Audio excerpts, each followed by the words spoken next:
வணக்கம். இது தி deep dive.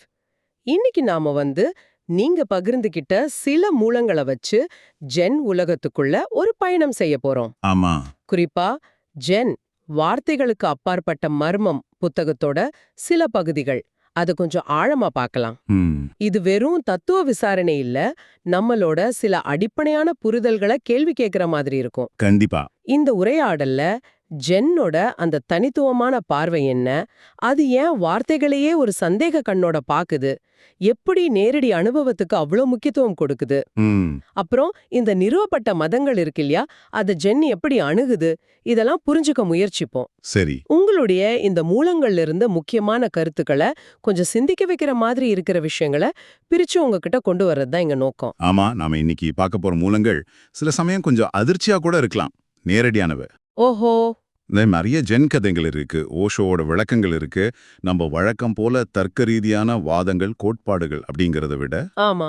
உள்னுணர்வு, தியானம், நேரடி அனுபவம் இதுக்கு தான் முக்கியத்துவம். சரி சரி. சில சமயம் ஒரு சின்ன கதை இல்ல ஒரு செயல் அது மூலமா பெரிய உண்மைகளை உணர்த்த முயற்சிக்கும். அதனால கொஞ்சம் திறந்த மனசோட இதை அணுகுறது நல்லது. சரி, அப்போ இந்த ஆய்வை எப்படி கொண்டு போகலான்னு பார்க்கலாம். முதல்ல கியூசான் அப்படின்னு ஒரு ஜென் மாஸ்டர், அவரை பத்தின 2 சுவாரஸ்யமான கதைகள் இருக்கு. கியோசான். அது வார்த்தைகள் பத்தி, புரிதல் பத்தி என்ன சொல்லுதுன்னு கொஞ்சம் ஆழமா பார்க்கலாம். ஓகே. அப்புறம் இந்த மூலங்கள்ல ஜென் தன்னை ஒரு மதமாவும் சொல்லுது, அதே சமயம் எல்லா மதங்களுக்கும் எதிரான ஒரு புரட்சினும் சொல்லுது. அது எப்படி? ஆமா, அது ஒரு முக்கியமான பாயிண்ட். அது ஏன் அப்படி சொல்லுது? அதோட காரணங்கள் என்ன? அதையும் அலசுவோம். சரி. கடைசியா தியானம், நேரடி அனுபவம், ஏன் விஞ்ஞானம் பத்தி கூட இந்த மூலங்கள் பேசுது, அதெல்லாம் என்ன சொல்லுதுன்னு பார்த்துட்டு இந்த ஜென் பார்வை உங்களுடைய அறிவு தேடலுக்கு எப்படி உதவலான்னு யோசிப்போம். சரி, விரிவாக பார்ப்போமா? முதல் கதைக்கு போலாம். கியோசான்கிற ஜென் துறவி, அவரோட குரு அவரோட புரிதலை சோதிக்கிற மாதிரி ஒரு கேள்வி கேட்கிறார். சரி. கேள்வி இதுதான்: நிர்வாண சூத்திரம் இது புத்தருடைய முக்கியமான போதனைகள் அடங்கிய நூல் தானே? ஆமா, பௌத்தத்துல ரொம்ப முக்கியமானது. அதுல ஒரு 40 அத்தியாயங்கள் இருக்கு. குரு கேக்குறாரு, இந்த 40 அத்தியாயங்கள்ல எத்தனை அத்தியாயம் பிசாசோட போதனைன்னு நீ நினைக்கிற? அடிங்கப்பா. நினைச்சு பாருங்க, புத்தரோட போதனையே பிசாசோடதுன்னு சொல்ல எவ்வளவு தைரியம் வேணும்? இதுவே ஒரு ஆச்சரியமான கேள்வி. நிச்சயமா இது ஜென் சுடலுக்கு வெளியில கேட்டா பெரிய பிரச்சனையாகும், மத நிந்தனைன்னு கூட சொல்லுவாங்க. ஆமா. ஆனா ஜென் மரபுல இது மாதிரி கேள்விகள் சாதாரணமா கேட்கப்படும். ஏன்னா அவங்க நேரடி உண்மையா தேடுறாங்க. புனிதமான வார்த்தைகளை காப்பாத்துறது முக்கியம் இல்ல. சரி. இந்த அதிர்ச்சியான கேள்விக்கு கியோசானோட பதில் இன்னும் பெரிய அதிர்ச்சி. என்ன சொன்னார்? அவர் சொல்றார், எல்லாமே. என்னது எல்லாமே? வா, புத்தர் சொன்னா அவ்வளோ வார்த்தைகளுமா? அப்போ அந்த சூத்திரத்துக்கு அர்த்தமே இல்லையா? இது என்ன விளக்கம்? ரொம்ப தீவிரமா படுதே. இங்கதான் இது ரொம்ப சுவாரஸ்யமா மாறுது பாருங்க. கியோசான் புத்தரை அவமதிக்கல, இல்ல அவர் ஞானத்தை கேள்வி கேட்கல. அவர் கேள்வி கேட்கறது வார்த்தைகள் மேல நாம வச்சிருக்கிற அந்த அசைக்க முடியாத நம்பிக்கையதான். ஓ. ஜென் பார்வையில எந்த வார்த்தையா இருந்தாலும் சரி, அது எவ்வளவு புனிதமானதா நீங்க நினைச்சாலும் சரி, அது உண்மையை சுட்டி காட்டுற ஒரு விரல் தான். அவ்வளவுதான். விரலா? ஆமா. நிலாவை பார்க்க சொன்னா நம்ம விரலையே பார்த்துட்டு இருந்தா எப்படி? அது மாதிரிதான் வார்த்தைகள் உண்மையை விளக்க முயற்சி பண்ணுது. ஆனா அது ஒருபோதும் முழு உண்மையாகிடாது. ஏன் அப்படி? வார்த்தைகள் மூலமா தானே நாம அறிவை பரிமாறிக்கிறோம், பேசுறோம். உண்மைதான். ஆனா இந்த மூலங்கள் சுட்டிக்காட்டுற ஒரு விஷயம் இருக்கு. முதல்ல எந்த ஒரு அனுபவத்தையும் நீங்க வார்த்தையில சொல்ல முயற்சிக்கும் போது அதோட முழுமை, அதோட உயிர் அது குறைஞ்சிடுது. சரி. அது ஒரு மாதிரி ட்ரையான விளக்கமா மாறிடுது. ரெண்டாவது, கேட்கறவங்க இருக்காங்க இல்லையா, அவங்களோட மனநிலை, அவங்களோட கண்டிஷனிங், விருப்பு வெறுப்பு இதை வச்சுதான் அந்த வார்த்தைகளை புரிஞ்சுக்கிறாங்க. ஆமா, ஒவ்வொருத்தரும் ஒவ்வொரு மாதிரி புரிஞ்சுப்பாங்க. அதேதான். அப்போ புத்தர் சொன்ன அர்த்தம் சீடர் புரிஞ்சுக்கிற அர்த்தமா மாறும்போது அது இன்னும் கொஞ்சம் திரிஞ்சு போயிடுது. அதனால எல்லாமே பிசாசின் போதனைன்னு கியோசான் சொல்றதுக்கு அர்த்தம் என்னன்னா, எல்லா வார்த்தைகளுமே நாம கவனமா இல்லனா உண்மையை மறைக்கிற ஒரு திரையா மாறிடும். ஓஹோ. நம்மள நேரடி அனுபவத்திலிருந்து தடுத்துடும். அது நம்மள கட்டி போடுற சங்கிலி மாதிரி கூட ஆகலாம். அப்போ இது புத்தருக்கு எதிரானது இல்ல? இல்லவே இல்ல. இது வார்த்தை வழிபாட்டுக்கு எதிரானது. கோட்பாடுகளோட பிடியிலிருந்தும் வார்த்தைகளோட மாயையிலிருந்தும் ஒரு விடுதலைக்கான அழைப்பு இது. இது ஆழமான பார்வைதான். சரி, இத கேட்டதும் கியோசானோட குரு என்ன சொன்னார்? அவர் சொன்னது இன்னும் முக்கியமானது. அவர் சொன்னார், சரிதான், இனிமேல் யாருமே உன்னை தங்கள் விருப்பப்படி கையாள முடியாது. ஆஹா, அதாவது நீ வார்த்தைகளோட வலைக்கு அப்பாற்பட்ட ஒரு நிலையை அடைஞ்சிட்டு உன்னை இனிமேல் கோட்பாடுகளை வச்சோ புனித நூல்களை வச்சோ யாரும் கட்டுப்படுத்த முடியாது. உன்னோட புரிதல் நேரடி அனுபவத்திலிருந்து வருது.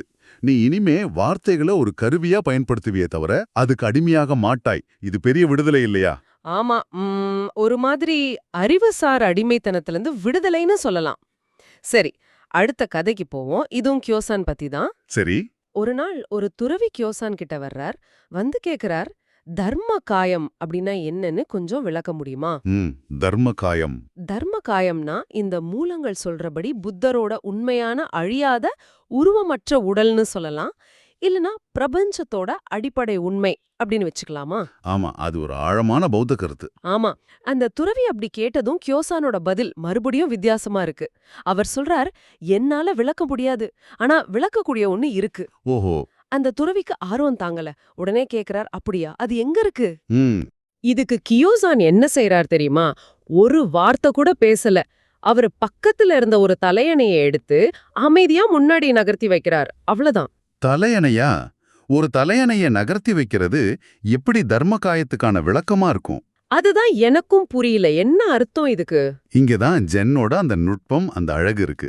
கியோசான் என்ன சொல்ல வர்றாருன்னா, தர்மகாயங்கிறது நீங்க அறிவுபூர்வமா பேசி விவாதிச்சு வார்த்தையால விளக்கி புரிஞ்சுக்கிற விஷயம் இல்ல. சரி. அது அனுபவிக்க வேண்டிய ஒரு நிலை. அந்த தலையணை எதை குறிக்குதுன்னு யோசிங்க.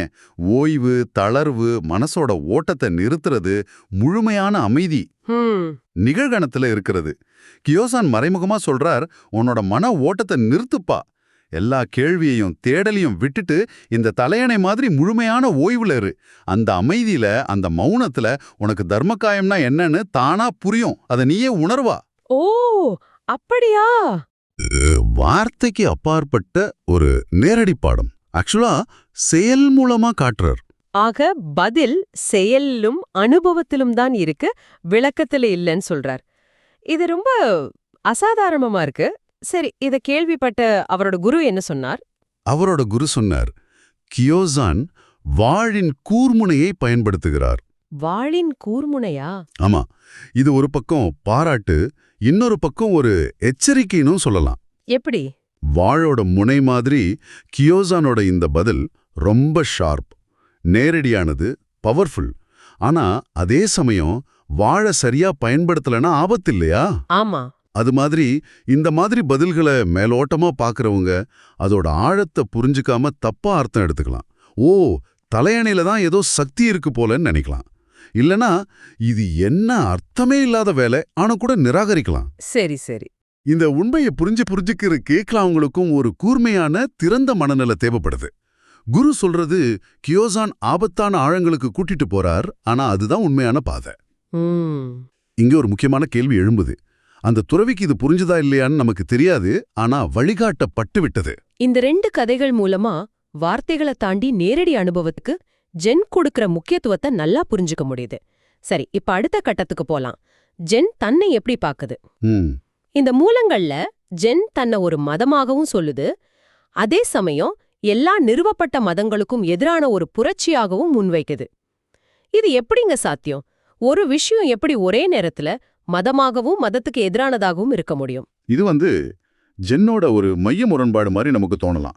ஆனா அவங்க சொல்றத கொஞ்சம் கவனமா பார்க்கணும். சரி.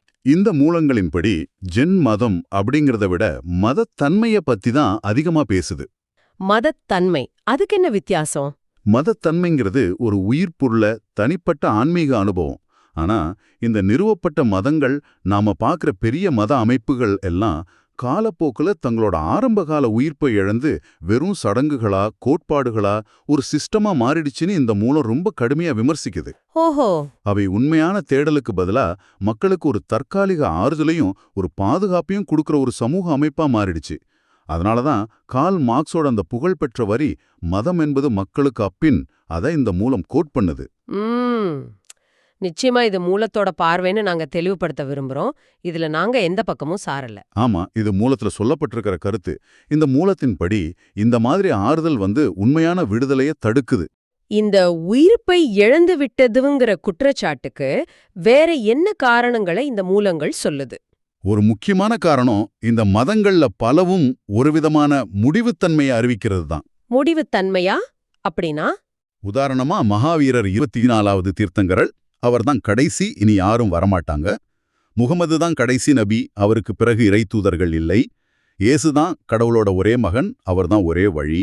ஆமா, இதெல்லாம் கேள்விப்பட்டிருக்கோம்.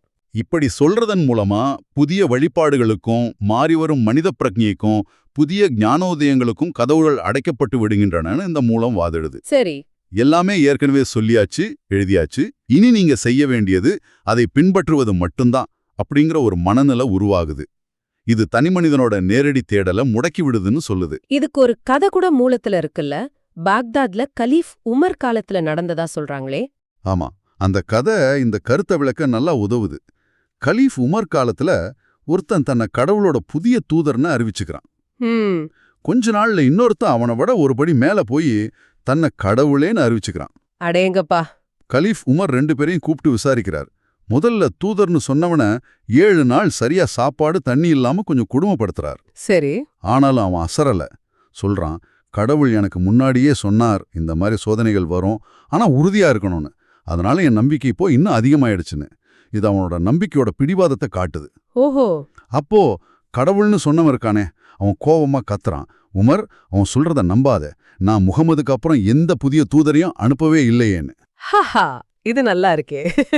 இந்த கதை கொஞ்சம் நகைச்சுவையா இருந்தாலும் மத அடிப்படைவாதம் எப்படி தனக்குள்ளேயே முரண்படுது, எப்படி புதிய சிந்தனைகளை ஏற்க மறுக்குது, எப்படி தங்களோட கோட்பாடுகளுக்குள்ளேயே சிக்கிக்கிட்டு இருக்குங்கிறத காட்ட இந்த மூலம் பயன்படுத்துது. இது பழசை இறுக்கமா பிடிச்சிக்கிட்டு நிகழ்காலத்துல மலரக்கூடிய புதிய சாத்தியங்களை மறுக்கிறத சுட்டி காட்டுது.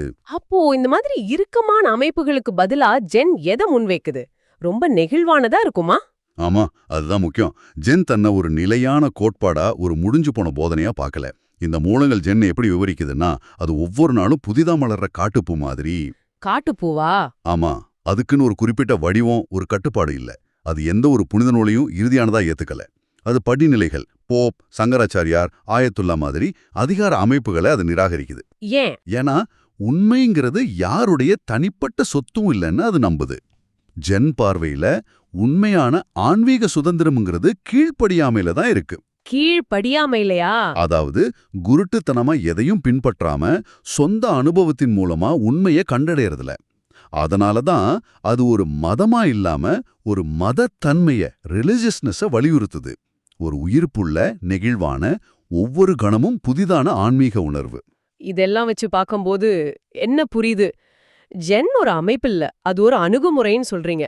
அது ஒரு திறந்த கதவு மாதிரி, சுவர் மாதிரி இல்ல. சரியா சொன்னீங்க, அது ஒரு திறந்த கதவு. ரொம்ப வித்தியாசமான பார்வைதான். சரி, அப்போ வார்த்தைகள் போதாது, நிறுவப்பட்ட மதங்கள் உயிர் பிழந்துருச்சுன்னு சொன்னா உண்மையை அடைய ஜென் முன்வைக்கும் நடைமுறை வழி என்ன? வெறும் கோட்பாடுகளை நிராகரிச்சா மட்டும் போதுமா? இல்ல, ஜென் வெறும் நிராகரிப்பு மட்டுமில்ல, அது ஒரு ஆக்கப்பூர்வமான வழியையும் காட்டுது. அந்த வழிதான் தியானம். தியானம். ஜென் என்கிற சொல்லே சமஸ்கிருதத்துல தியானா, பாலியில ஜானா என்கிற வார்த்தையிலிருந்து தான் வருது. அதோட நேரடி அர்த்தமே தியானம்தான். ஓ, அப்படியா? ஆமா, தியானம்னா என்ன? ரொம்ப சிம்பிளா சொல்லணும்னா, மனசோட ஓயாத பேச்ச, அதோட விருப்பு வெறுப்புகளை, அதோட கடந்த கால நினைவுகளை, எதிர்கால கற்பனைகளை எல்லாம் ஒதுக்கி வச்சுட்டு அமைதியா விழிப்புணர்வோடு இருக்கிறது. நம்மோட உயிர் ஆற்றலோட மூலத்தோட நேரடியா தொடர்பு கொள்றது. ஒரு குழந்தை எப்படி எந்த முன்முடிவும் இல்லாம ஆச்சரியத்தோட உலக பாக்குதோ அந்த மாதிரி ஒரு திறந்த மனநிலைக்கு திரும்புறது. சரி. நிர்வாணம் என்கிற பௌத்த சொல்லுக்கு நேரடி அர்த்தம் என்ன? ஊதி அணைத்தல். அணைத்தலா? எதை? நான் என்கிற அந்த தனிமனித அகங்காரத்தை. அந்த சின்ன நான் அணையும் போது நாம பிரபஞ்ச பெருங்கடல்ல ஒரு துளியா கரைஞ்சு அதோட ஒன்றா கலந்துடுறோம்னு இந்த மூலம் சொல்லுது. ஓ, இது ஒரு அழிவு இல்ல, இது எல்லையற்ற தன்மையில கரைஞ்சு போறது. நமக்குள்ளேயே உறங்கிக்கிட்டு அந்த வைரம், நம்மோட உள்ளார்ந்த பிரக்ஞை அல்லது புத்தத்தன்மை, அதை தட்டி எழுப்பி அதை கண்டடைறது தான் தியானத்தோட நோக்கம். ஆக எல்லா கேள்விகளுக்கும் பதில் உள்ளேதான் இருக்கு, அதுக்கு வழி தியானம்னு ஜென் சொல்லுது. சரி, நாம ஜென் எப்படி நேரடி அனுபவத்துக்கும் தியானத்துக்கும் முக்கியத்துவம் கொடுக்குதுன்னு பார்த்தோம். நிறுவப்பட்ட மதங்களை அது எப்படி விமர்சிக்குதுன்னு பார்த்தோம். ஆமா, இப்போ இந்த மூலங்கள் விஞ்ஞானத்தை எப்படி அணுகுதுன்னு பார்க்கலாம். இது கொஞ்சம் எதிர்பாராத ஒரு இணைப்பு மாதிரி தெரியுது. இந்த மூலங்கள்ல ஒரு கேள்வி பதில் பகுதி இருக்கு. அதுல மதங்கள் மர்மத்தை தங்களோட சுயநலத்துக்காக பயன்படுத்திக்கிட்டதாவும், விஞ்ஞானம் கிட்ட மர்ம உணர்வு இல்லாம போனா அது ரொம்ப அழிவுகரமானதா மாறிடும்னு ஒரு கேள்வி கேட்கப்பட்டிருக்கு. இதுக்கு மூலம் என்ன பதில் சொல்லுது? ஆமா, இது ஒரு இன்ட்ரெஸ்டிங்கான பகுதி. நாம ஜென் எப்படி நிறுவப்பட்ட கோட்பாடுகளை விட நேரடி அனுபவத்துக்கு முக்கியத்துவம் கொடுக்குதுன்னு பார்த்தோம் இல்லையா? ஆமா. சுவாரஸ்யமா இந்த மூலங்கள் இந்த அணுகுமுறைய மற்ற அறிவு அமைப்புகளோட ஒப்பிடுது. ஏன் விஞ்ஞானத்தை பத்தி கூட பேசுது. அந்த கேள்விக்கு முன்னு சொல்ற பதில் ரொம்ப கவனிக்கத்தக்கது. சரி. கேள்வியோட முதல் பகுதியை, அதாவது மத அமைப்புகள் மர்ம உணர்வை பயன்படுத்தி மக்களை கட்டுப்படுத்தி இருக்கு, சுரண்டி இருக்குங்கிறத மூலம் முழுமையா ஏத்துக்குது. ஏன்னா அவங்க கிட்ட இருந்த மர்மம் அறியாமை மேல கட்டப்பட்டதுன்னு சொல்லுது. ஆனா கேள்வியோட இரண்டாவது பகுதியை, அதாவது விஞ்ஞானம் மர்ம உணர்வு இல்லாம அழிவுகரமானதுங்கிறத இந்த மூலம் மறுக்குது. இது ஒரு முக்கியமான வேறுபாடு. மறுக்குதா? விஞ்ஞானம் மர்ம உணர்வு இல்லாதது இல்லையா? அது எல்லாத்தையும் பகுத்தறிஞ்சு விலக்கிடதானே முயற்சி பண்ணுது. இந்த மூலம் என்ன சொல்லுதுன்னா, விஞ்ஞானம் சுமார் 300-400 வருஷ வரலாறு கொண்டது. ஆரம்பத்துல அப்படிதான் இருந்திருக்கலாம். ஆனா அது போக போக, குறிப்பா நவீன இயற்பியல், குவாண்டம் மெக்கானிக்ஸ்லாம் வளர வளர, ஆமா, அதுவும் ஒரு பெரிய மர்மத்தோட எல்லைக்கு வந்து நிக்குதுன்னு சொல்லுது. அணுவுக்குள்ள போனா அங்க விஷயங்கள் நம்மளோட சாதாரண தர்க்கத்துக்கு கட்டுப்பட மாட்டேங்குது. சரி. பிரபஞ்சத்தோட ஆரம்பம், அதோட முடிவு, கருந்துளைகள், டார்க் மேட்டர், டார்க் எனர்ஜி, இதெல்லாம் விஞ்ஞானத்தால இன்னும் விளக்க முடியாத பெரிய மர்மங்களா இருக்கு. ஆமா, அது உண்மைதான். அதனால உண்மையான விஞ்ஞானி ஆணவத்தோட இருக்க முடியாது. அவன் ஒரு விதமான பிரமிப்போட, பணிவோட தான் அந்த மர்மத்தை அணுக முடியும்னு இந்த மூலம் வாதிருது. ஆக விஞ்ஞானம் மர்மத்தை நோக்கி நெருங்கி வந்துகிட்டு இருக்கு, அதை அழிக்கல. சரி, விஞ்ஞானம் மர்மத்தை நோக்கி நெருங்குதுன்னா அப்போ அதோட கண்டுபிடிப்புகள் ஏன் அழிவுக்கு பயன்படுத்தப்படுது? அணுகுண்டு, நவீன ஆயுதங்கள், சுற்றுச்சூழல் மாசுபாடு, இதுக்கெல்லாம் விஞ்ஞானம் காரணம் இல்லையா? இங்கேயும் மூலம் ஒரு தெளிவான வேறுபாட்டை சொல்லுது. விஞ்ஞானம் கண்டுபிடிச்ச ஆற்றல், அது அணுசக்தியா இருக்கலாம், வேற எந்த சக்தியா இருக்கலாம், அது தன்னளவுல நல்லது இல்ல, கெட்டதும் இல்ல. அது நியூட்ரல், நடுநிலையானது. ஆமா. அந்த சக்தி எப்போ ஆபத்தா மாறுதுன்னா, அது குறுகிய நோக்கம் கொண்ட, அதிகாரம் தேடுற அரசியல்வாதிகளோட கைக்கு போகும்போதுதான். இந்த மூலம் ஆல்பர்ட் ஐன்ஸ்டைன் கதையை உதாரணமா சொல்லுது. அவர் E=mc² சமன்பாட்டை கண்டுபிடிச்சார். அது அணுகுண்டுக்கு அடிப்படையா அமைஞ்சது. ஆமா. நாஜி ஜெர்மனி அணுகுண்டு செஞ்சிடக்கூடாதுங்கிற நல்ல எண்ணத்துல தான் அவர் அமெரிக்க அதிபருக்கு கடிதம் எழுதினார். ஆனா அமெரிக்க அதிபர் ட்ரூமன் ஜெர்மனி தோற்ற பிறகும் ஜப்பான் சரணடைய தயாரா இருந்த நிலையிலையும் தன்னோட அரசியல் அதிகாரத்தை காட்ட ஹிரோஷிமா, நாகசாக்கி மேல குண்டு போட உத்தரவிட்டார். அட கொடுமையே! இது விஞ்ஞானத்தோட தப்பு இல்ல, விஞ்ஞானத்தை தவறா பயன்படுத்தின அரசியலோட தப்புன்னு மூலம் ஆணித்தரமா சொல்லுது. விஞ்ஞானிகளோட நோக்கம் பொதுவா அறிவு தேடுறது தான், அழிவை உருவாக்குறது இல்ல. அப்போ இந்த பிரச்சனைக்கு என்ன தீர்வு? விஞ்ஞான கண்டுபிடிப்புகள் தவறான கைகளுக்கு போகாம தடுக்க முடியாதா? இதுக்கு ஒரு தீர்வை இந்த மூலம் முன்வைக்குது. ஒரு உலகளாவிய விஞ்ஞான கழகம், வேர்ல்ட் அகாடமி ஆஃப் சயின்சஸ் உருவாக்கணும்னு அது பரிந்துரைக்குது. உலகளாவிய விஞ்ஞான கழகமா? ஆமா, எல்லா நாடுகளை சேர்ந்த விஞ்ஞானிகளும் அதுல அங்கம் வகிக்கணும். எல்லா நாடுகளும் அதுக்கு நிதி உதவி செய்யணும். ஆனா எந்த ஒரு கண்டுபிடிப்பால உருவாகிற ஆற்றலையும் எப்படி பயன்படுத்துறதுங்கிற இறுதி முடிவு அந்த உலகளாவிய விஞ்ஞான கழகத்துக்கிட்ட மட்டும்தான் இருக்கணும். ஓ! எந்த ஒரு நாட்டு அரசியல்வாதி கிட்டையும் அந்த அதிகாரம் போகக்கூடாது. அப்படி ஒரு அமைப்பு இருந்தா ஆற்றலை அழிவுக்கு பதிலா வறுமையை ஒழிக்க, நோய்களை தீர்க்க, மனிதகுலத்தோட வளர்ச்சிக்கு ஆக்கப்பூர்வமா பயன்படுத்த முடியும்னு இந்த மூலம் ஒரு நம்பிக்கையை வெளிப்படுத்துது. இது ஒரு பெரிய கனவு மாதிரி தெரியுது, ஆனா நல்ல யோசனையா இருக்கு. ஆமா, இது ஒரு சாத்தியமான வழிங்கிறது மூலத்தோட கருத்து. இது பெரிய விஷயத்தோட எப்படி இணையுதுன்னு பார்த்தா, இறுதியில விஞ்ஞானமும் புற உலகை ஆராயும் அறிவியலும், உண்மையான மதத்தன்மையும் அக உலகை ஆராயும் அறிவியலும் ரெண்டுமே அதோட உச்சநிலையில மர்மத்தை தான் சந்திக்குது. ரெண்டுமே மர்மத்தை சந்திக்குதா? ஒன்னு வெளியில இருக்கிற பிரபஞ்சத்தோட மர்மத்தை சந்திக்குது, இன்னொன்னு உள்ளே இருக்கிற பிரக்ஞாவோட மர்மத்தை சந்திக்குது. இந்த ரெண்டு பயணங்களும் அதோட ஆழத்துல ஒன்னா இணைய வாய்ப்பு இருக்கு. அறியாமை அடிப்படையிலான பழைய மதங்களும் ஆணவம் அடிப்படையிலான பழைய விஞ்ஞானமும் மறைஞ்சு பணிவும் பிரமிப்பும் கொண்ட ஒரு புதிய மனிதன் உருவாகும்போது இது சாத்தியமாகும்னு இந்த மூலம் ஒரு தொலைநோக்கு பார்வையை முன்வைக்குது. சரி, இன்னைக்கு நாம பார்த்த இந்த ஜென் கதைகள், கருத்துக்கள், விளக்கங்கள், இது எல்லாத்தையும் தொகுத்து சில முக்கிய செய்திகளை மறுபடியும் நினைவுக்கு கொண்டு வருவோம். சரி, முதல் முக்கிய செய்தி, வார்த்தைகள் எவ்வளவு புனிதமானதா இருந்தாலும் அது உண்மையை சுட்டிக்காட்டும் கருவிகளை தவிர அதுவே உண்மையல்ல. வார்த்தைகளை பற்றிக்கொள்வது நேரடி அனுபவத்தை தடுக்கும். ஆமாம். இரண்டாவது, உண்மையான புரிதல் அறிவுசார் விளக்கங்களில் இல்லை, அது ஆழ்ந்த தியானம் மற்றும் நேரடி அனுபவத்தில் உள்ளது. அந்த கியோசானின் தலையணை உதாரணம். மூன்றாவது, ஜென் இந்த மூலங்களின்படி நிறுவப்பட்ட மதங்களின் இறுக்கமான கட்டமைப்புகளையும் இறந்தகால கோட்பாடுகளையும் கடுமையாக விமர்சிக்கிறது. அதற்கு மாற்றாக உயிர்ப்புள்ள நிகழ்கணத்தில் மலரும் மதத்தன்மையை முன்வைக்கிறது. சரி. நான்காவது, விஞ்ஞானம் தன்னளவில் அழிவுகரமானதல்ல, ஆனால் அதன் ஆற்றல் அரசியல்வாதிகளின் கைகளில் சிக்கும்போது ஆபத்தானது. விஞ்ஞானமும் உண்மையான மதத்தன்மையும் மர்மத்தை எதிர்கொள்ளும்போது ஒன்றிணையக்கூடும். இவையெல்லாம் தான் இந்த மூலங்களிலிருந்து நாம் பெற்ற முக்கிய முத்துக்கள் நினைக்கிறேன். நிச்சயமா இந்த ஜென் பார்வை, அதாவது பதில்கள் புத்தகங்களிலோ விளக்கங்களிலோ இல்ல, உங்களோட சொந்த அனுபவத்துல தான் இருக்குங்கிற பார்வை இது. நீங்க தகவல்களை எப்படி அணுகுறீங்க, அறிவை எப்படி தேடுறீங்கங்கிற உங்களுடைய முறைய மறுபரிசீலனை செய்ய தூண்டுதா? நல்ல கேள்வி. தெரிந்து கொள்வது என்பதற்கும் உணர்வது என்பதற்கும் உள்ள வேறுபாட்டு பற்றி யோசிக்க வைக்குதா? அறிவுங்கிறது நாம சேகரிக்கிற விஷயம் மட்டும்தானா, அல்லது அது ஒரு மலர்தலா? இந்த உரையாடலோட இறுதியில உங்களுக்காக ஒரு ஆழமான சிந்தனை. கியோசான் சொன்ன அந்த அதிர்ச்சிகரமான வாக்கியத்தை மறுபடியும் நினைச்சு பாருங்க. நிர்வாண சூத்திரத்தின் எல்லா அத்தியாயங்களுமே பிசாசின் போதனைகள்தான். ஆமா.